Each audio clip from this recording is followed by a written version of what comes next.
తమిళనాడులో జనసేనాని పవన్ కళ్యాణ్ అడుగు పెట్టబోతున్నారు. ఈ విషయంపై పవన్ కళ్యాణ్ క్లారిటీ ఇచ్చారు. తాజాగా పవన్ చేసిన వ్యాఖ్యలు తమిళ రాజకీయాల్లో సంచలనంగా మారాయి. పవన్ వ్యాఖ్యలతో తమిళనాడులో పొలిటికల్ హీట్ పెరిగింది. బీజేపీతో కలిసి జనసేన పోటీ చేసే ఛాన్స్ ఉంది. ఏపీ సరిహద్దు నియోజకవర్గాల్లో పవన్ కళ్యాణ్ సత్తా చాటే అవకాశం ఉండడంతో తమిళ రాజకీయ పార్టీల్లో ఎలర్ట్ అయ్యాయి.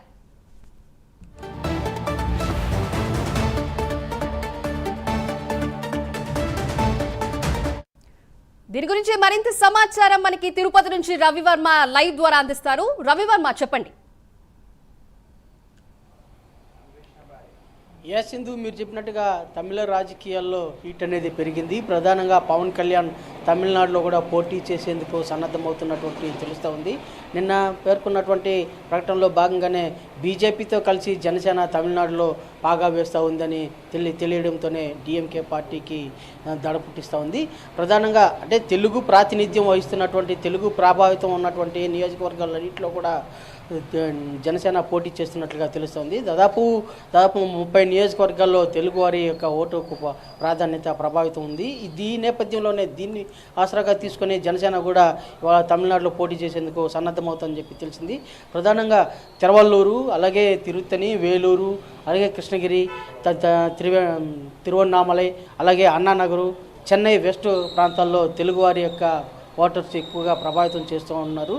ఈ ప్రాంతాలన్నింటిలో కూడా జనసేన బాగా వేసేట్టుగా తెలుస్తోంది. దాదాపు 234 నియోజకవర్గాలు తమిళనాడు అసెంబ్లీ నియోజకవర్గాల్లో 234 అసెంబ్లీ నియోజకవర్గాల్లో దాదాపు 80కి పైగా నియోజకవర్గాల్లో తెలుగు ఓటర్స్ ప్రభావం ఉన్నట్లుగా తెలుస్తోంది.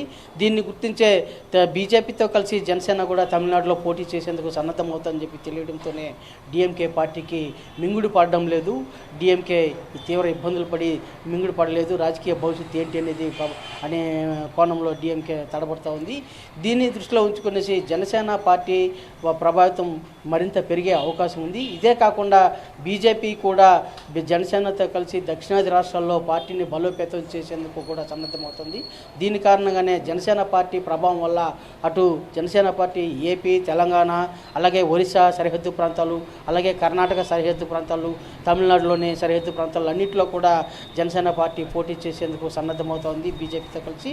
ఇదే కాకుండా తమిళనాడులో ప్రధానంగా దక్షిణాది రాష్ట్రాల ప్రభావితం, అంటే దీనిని గుర్తించే ఇవాళ డీలిమిటేషన్ విధానానికి వ్యతిరేకిస్తున్నటువంటి తమిళనాడు రాష్ట్రంలో బీజేపీ, జనసేన సంయుక్తంగా పోటీ చేసేందుకు సన్నద్ధమైంది అని చెప్పి తెలియడంతోనే డీలిమిటేషన్ సమస్యను తెరపైకి తీసుకొచ్చింది డిఎంకే. దాంట్లో భాగంగానే అటు టీఆర్ఎస్ అందరినీ కలుపుకొనేసి డీలిమిటేషన్ వ్యతిరేకిస్తూ తీవ్ర ఉద్యమం చేపట్టాలని చెప్పేసి కూడా స్టాలిన్ ప్రకటించారు. అయితే ఇలాంటి విధానానికి ప్రధాన కారణం ఏంటంటే జనసేన, బీజేపీ రానున్న ఎన్నికల్లో తమిళనాడులో పోటీ చేస్తున్నాయని చెప్పి తెలియడంతోనే తమ పార్టీకి, డిఎంకే పార్టీకి ఉనికికే ప్రమాదం ఉందని గ్రహించినటువంటి డిఎంకే ఇలాంటి డీలిమిటేషన్ సమస్యను అయితే తెరపైకి తెచ్చింది. ఇది కాకుండా అంటే డిఎంకే పార్టీ తన ఉనికికే ప్రమాదం అని తెలియడమే కాకుండా సనాతన విధానాన్ని కూడా పోల్చుకుంటూ వస్తుంది. సనాతనం అనేది డిఎంకే పార్టీ యొక్క విధానం పట్ల పూర్తి వ్యతిరేకత ప్రజల్లో వ్యక్తమవుతూ ఉంది. దీన్ని గుర్తించే జనసేన, బీజేపీ సంయుక్తంగా తమిళనాడులో పాగా వేసినట్టుగా తెలుస్తోంది.